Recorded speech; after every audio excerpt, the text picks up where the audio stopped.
Hey y'all, hey. It's your girl Morgan Renee tuning in for another story time with Morma. We are in The Immortal Life of Henrietta by Rebecca Skloot. I'm going to hop right into it. We are in chapter 17. If you're not already subscribed to my YouTube channel, you can type in story time with Morema, spelled Moremy. You can also type in the name of this book and Morgan Myers, and I should pop right on up. Go ahead, subscribe so you can catch up with these past readings and other books that I've read by black authors. This is not a black author, but it's about a black woman, so I'm expanding my brand. All right, here we go. Chapter 17. Illegal, Immoral, and Deplorable, 1954 to 1966. As Heli grew like crabgrass in laboratories around the world, a virologist named Chap.17 had a frightening thought. What if Henrietta's cancer cells could infect the scientists working on them? Guy and several others had already shown that some rats grew tumors when injected with live Heli, while not humans. Researchers were breathing in the air around Heli cells, touching them and transferring them from vial to vial, even eating lunch at a lab table beside them. One had used them to grow a vaccine for a common cold-like virus, which he'd injected along with bits of Heli into more than 400 people. Yet no one knew whether a person could actually catch cancer from Heli or other cancer cells. There is the possible danger, Susan wrote, of initiating neoplastic disease by accidental inoculation during laboratory investigation or by injection with such cells or cell products if they should be used for production of virus vaccines. Susan was a well-respected cancer researcher and chief of virology at Sloan Kettering Institute for Cancer Research. He and many other scientists believed that cancer was caused by either a virus or an immune system deficiency, so Susan decided to use Heli to test those theories. In February 1954, Susan loaded a syringe with saline solution mixed with Heli. He slid the needle into the forearm of a woman who'd recently been hospitalized for leukemia, then pushed the plunger, injecting about 5 million of Henrietta's cells into her arm. They just doing all kind of stuff with this woman's cells. Good Lord. Using a second needle, Susan tattooed a tiny speck of India ink next to a small bump that formed at the Heli injection site. That way he'd know where to look when he re-examined the woman days, weeks, and months later to see if Henrietta's cancer was growing on her arm. He repeated this process with about a dozen other cancer patients. He told them he was testing their immune systems. He said nothing about injecting them with someone else's malignant cells. Within hours, the patient's forearms grew red and swollen. 5 to 10 days later, hard nodules began growing at the injection sites. Susan removed some of the nodules to verify that they were cancerous, but he left several to see if the patient's immune systems would reject them or the cancer would spread. Within 2 weeks, some of the nodules had grown to 2 centimeters, about the size of Henrietta's tumor when she went for her radium treatment. Susan eventually removed most of the Heli tumors, and those he didn't remove vanished on their own within a few months. But in 4 patients, the nodules grew back. He removed them, but they returned again and again. In one patient, Henrietta's cancer cells metastasized to her lymph nodes. Since those patients had all had cancer to begin with, Susan wanted to see how healthy people reacted to the injections, for comparison's sake. So in May 1956, he placed an ad in the Ohio State Penitentiary newsletter. Physicians seized 25 volunteers for cancer research. A few days later, he had 96 volunteers, which quickly increased to 150. He chose the Ohio prison because its inmates had cooperated in several other studies without resistance, including one in which they'd been infected with a potentially deadly disease called tularemia. I never heard of that. Research on inmates will come under scrutiny and start being heavily regulated about 15 years later because they'd be considered a vulnerable population unable to give informed consent. But at the time, prisoners nationwide were being used for research of all kinds, from testing chemical warfare agents to determining how X-ray testicles affect the sperm count, Susan began injecting prisoners in June 1956 using Heli cells that his colleague Alice Moore carried from New York to Ohio in a handbag. 65 prisoners, murderers, embezzlers, robbers, and forgers, lined up on wooden benches for their injections. Some wore white hospital garb, others came off work gangs wearing blue dungarees. Soon, tumors grew on the prisoners' arms just as they'd grown in the cancer patients. The press ran story after story about the brave men at the Ohio Penitentiary, praising them as the first healthy human beings ever to agree to such rigorous cancer experiments. They quoted one man saying, "I'd be lying if I said I wasn't worried. You lie there on your bunk knowing you got cancer in your arm. Boy, what you think about. Again and again, the reporters asked, why did you volunteer for this test? The prisoners replied, well, like a refrain. I done a girl a great injustice, and I think it'll pay back a little bit what I did to her. I believe the wrong that I have done in the eyes of society, this might make a right on it. Southern Sutham gave multiple cancer cell injections to each prisoner, and unlike the terminally ill patients, these men fought off the cancer completely, and with each new injection, their bodies responded faster, which seemed to indicate that the cells were increasing the inmates' immunity to cancer. When Sutham reported his results, the press hailed them as a tremendous breakthrough that could someday lead to a cancer vaccine. In the coming years, Sutham injected HeLi and other living cancer cells into more than 600 people for their research, about half of them cancer patients. He also began injecting them into every gynecologic surgery patient who came to Sloan Kettering's Memorial Hospital or its James Ewing Hospital. If he explained anything, he simply said he was testing them for cancer. And he believes he was, since people with cancer seem to reject the cells more slowly than healthy people did. Sutham thought that by timing the rejection rate, he might be able to find undiagnosed cases of cancer. In a statement he later repeated again and again during hearings about his research, Sutham wrote, it is, of course, inconsequential whether these are cancer cells or not, since they are foreign to the recipient and hence are rejected. The only drawback to the use of cancer cells is the phobia and ignorance that surrounds the word cancer. Because of that phobia and ignorance, Sutham wrote, he didn't tell patients the cells were cancerous because he didn't want to cause any unnecessary fear. As he would say, to use the dreaded word cancer in connection with any clinical procedure on an ill person is potentially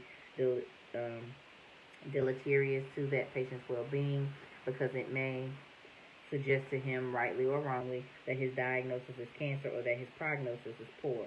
To withhold such emotionally disturbing but medically non-pertinent details is in the best tradition of responsible clinical practice. Boy, no, it's not. You injecting cancer cells into people unbeknownst to them, talking about you checking for cancer. Yeah, you putting it in them, even though they already got it. What? Oh, Lord, these medical practitioners, boy.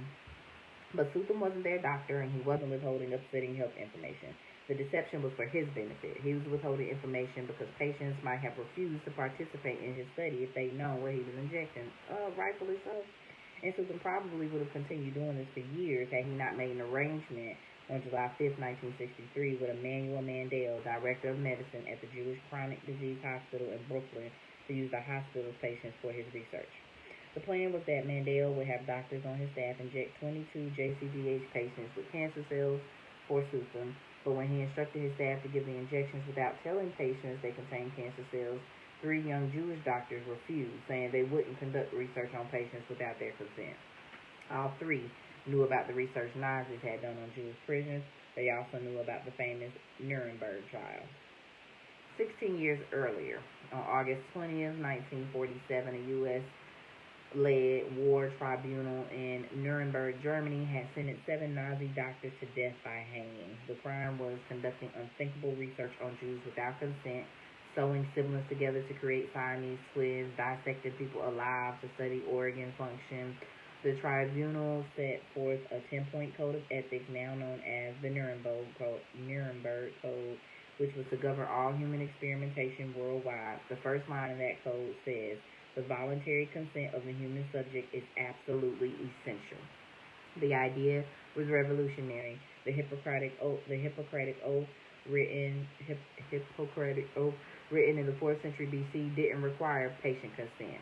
And though the American Medical Association had issued rules protecting laboratory animals in 1910, no such rules existed for humans until Nuremberg. But the Nuremberg Code, like all other codes that would come after it, wasn't law. It was essentially a list of recommendations. It wasn't routinely taught in medical schools, and many American researchers, including Sutham, claimed not to know it existed. Those who did know about it often thought of it as the Nazi Code, something that applied to barbarians and dictators, not to American doctors. When Sutham began injecting people with HeLi cells in 1954, there was no formal research oversight in the United States. Since the turn of the century, politicians had been introducing state and federal laws with hopes of regulating human experimentation, but physicians and researchers always protested. The bills were repeatedly voted down for fear of interfering with the progress of science, even though other countries, including, ironically, Prussia, had enacted regulations governing human research as early as 1891. In the United States, the only way to enforce research ethics was in the civil courts. There, lawyers could use the Nuremberg Code to establish whether a scientist was acting within the ethical boundaries of the profession. But taking your research to the court required money, know-how, and the knowledge that you were being used for research in the first place. The term informed consent first appeared in court documents in 1957 in a civil court ruling on the case of a patient named Martin Salgo. He went under anesthesia for what he thought was a routine procedure and woke up permanently paralyzed from the waist down. The doctor hadn't told him the procedure carried any risk at all. The judge ruled against the doctor, saying a physician violates his duty to his patient and subjects himself to liability if he withholds any facts which are necessary to form the basis of an intelligent consent by the patient to the proposed treatment. He wrote that there needed to be full disclosure of facts necessary to an informed consent. Informed consent focused on what doctors were required to tell their patients. There was little mention on how it might apply to research like Sutam's, in which subjects weren't the researcher's patients, and it would be decades before anyone thought to ask whether informed consent should apply in cases like Henrietta's, where scientists conduct research on tissues no longer attached to a person's body. But to the 3 doctors who refused to help with Sutam's research, injecting cancer cells into a person without consent was a clear violation of basic human rights and the Nuremberg Code. Mandela didn't see it that way.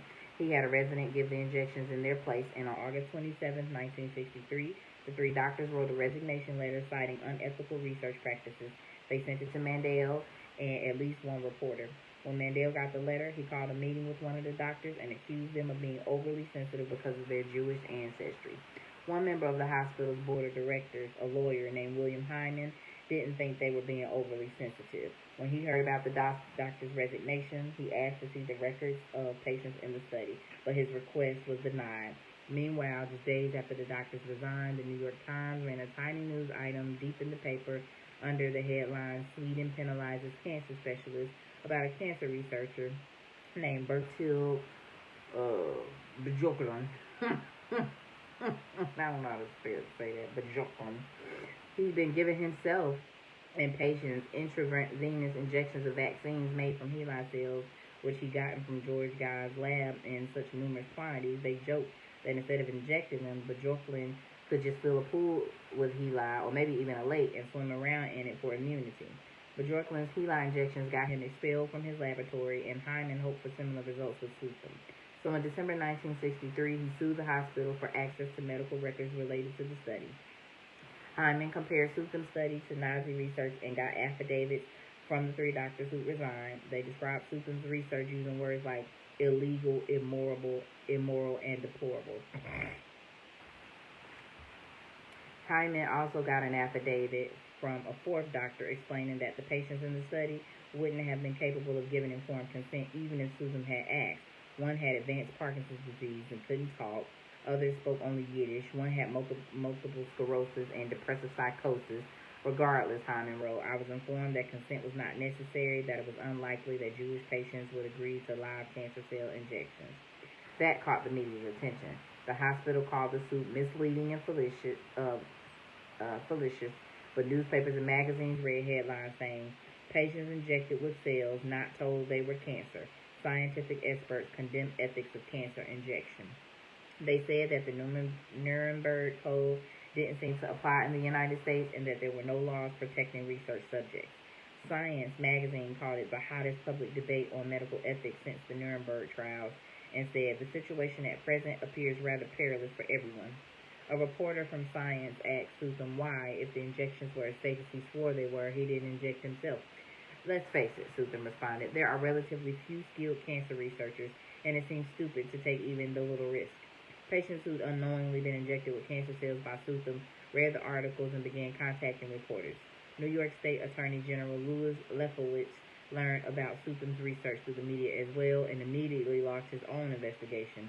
In a scathing 5-page document filled with exclamation points, he accused Sutam and Mandela of fraud and unprofessional conduct and demanded that the Board of Regents of the University of the State of New York revoke their medical licenses. Lefkowitz wrote, every human being has an inalienable right to determine what shall be done with his own body. These patients then had a right to know the contents of the syringe, and if this knowledge was to cause fear and anxiety or make them frightened, they had a right to be fearful and frightened and thus say no to the experiment. Many doctors testified before the Board of Regents and in the media on Sutham's behalf, saying they've been conducting similar research for decades. They argued that it was unnecessary to disclose all information to research subjects or get consent in all cases, and that Sutham's behavior was considered ethical in the field. Sutham's lawyers argued, if the whole profession is doing, how can you call it unprofessional conduct? This rattled the Board of Regents. On June 10, 1965, its Medical Grievance Committee found Sutham and Mandel guilty of fraud or deceit and unprofessional conduct in the practice of medicine and recommended that their medical license be suspended for 1 year. The board wrote, there is evidence in the record in this proceeding and attitude on the part of some physicians that they can go ahead and do anything and that the patient's consent is an empty formality. With this, we cannot agree. Their decision called for more specific guidelines in clinical research, saying, we trust that this measure of discipline will serve as a stern warning that zeal for research must not be carried to the point where it violates the basic human rights and immunities of a human person. The suspensions of Sutham's and Mandel's licenses were stayed, leaving them both on a 1-year probation instead, and the case seemed to have little impact on Sutham's professional standing. Soon after the end of his probationary period, Sutham was elected president of the American Association for Cancer Research. What? How? This man is going around injecting cancer cells into people unbeknownst to them. He get called out about it, even though he don't agree with it. He get called out about it, get his license taken away for a year, and then come back and they elect him as the president of the American Association for Cancer Research? This is wild. But his case brought about one of the largest research oversight changes in the history of experimentation on humans. Before the Board of Regents announced its decision, the negative press about Sutham's work had gotten the attention of the NIH, which funded his research and required its investigators to get consent for all studies involving humans. In response to the Sutham situation, the NIH investigated all their grantee institutions and found that only 9 out of 52 had any policy in place to protect the rights of research subjects, while only 16 used consent forms. Wow. The NIH concluded, in the setting in which the patient is involved in an experimental effort, the judgment of the investigator is not sufficient as a basis for reaching a conclusion concerning the ethical and moral set of questions in that relationship. As a result of this investigation, the NIH said that to qualify for funding, all proposals for research on human subjects had to be approved by review boards. The independent bodies made up of professionals and lay people of diverse races, classes, and backgrounds to ensure that they met the NIH's ethical requirements, including detailed, informed consent. Scientists said medical research was doomed. Because y'all can't just work on people no more without their consent. In a letter to the editor of Science, one of them warned, when we are prevented from attempting seemingly innocuous studies of cancer behavior in humans, we may mark 1966 as the year in which all medical progress ceased. Later that year, a Harvard anesthesiologist named Henry Beecher published a study in the New England Journal of Medicine showing that Sutham's research was only one of hundreds of similarly unethical studies. Beecher published a detailed list of the 22 worst offenders, including researchers who'd injected children with hepatitis and others who poisoned patients under anesthesia using carbon dioxide. Sutham's study was included as example number 17. Despite scientists' fears, the ethical crackdown didn't slow scientific progress. In fact, research flourished, and much of it involved HeLa. Do I feel like going into 18? I think I'll stop there. I'll tune in with you guys again later. I appreciate y'all for tuning in. Peace.